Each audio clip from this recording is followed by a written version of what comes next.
So this is fun. Yesterday, January 6th, was National Bean Day. Thanks to my sister for texting me that because I had no idea. But I've been talking a lot this week about dietary fiber and why it's important.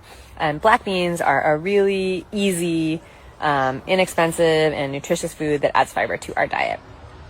So sometimes for fun, I like to hide or add beans to all kinds of things, sometimes that are a little bit unexpected. So here's one of those examples.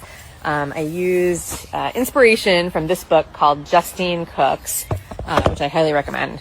She has some awesome recipes in there. But at the end of the book, she has a section of desserts, and one of them was for an orange truffle brownie. And so my creation is loosely based on her recipe. I'm sure the original is even better.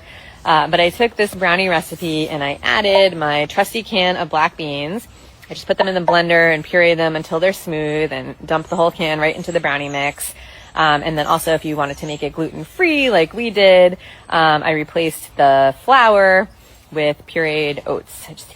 So my daughter came down in the midst of all of this silliness and was giving me a hard time. She's like, who puts legumes in the brownies? That's gross. And we had a good laugh about it. And I said, you know what, just wait.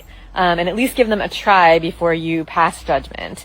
So she did. She was a good sport about it. And sure enough, she had to admit that they were actually really delicious.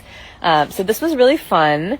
And I got the opportunity also to share it with my son for breakfast this morning because he was asleep when all this was happening.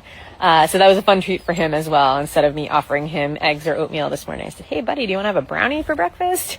And he had, a glass of milk, this brownie, and a cup of raspberries, and that was his breakfast. And I was laughing to myself because even though he thought he was having a great treat and having a brownie for breakfast, he also had a meal that was pretty balanced. It had 13 grams of protein, 13 grams of dietary fiber, a serving of fruit, and a serving of dairy. So that was fun, and just a little example to show how, we can make it fun. It was a good jumping off point for me to have a conversation with my daughter about, why beans are good for you. Why would anyone put beans in a brownie? Just a chance to sort of talk about, why this is a food we might want to eat, and also make it really fun because we put it in a dessert. So, if this appeals to you, drop me a follow. I'll be sharing more recipes and ideas. And if you have found tips or tricks to add more nutrition to your family's menu, I would also love to hear them. So leave me a comment. Thanks.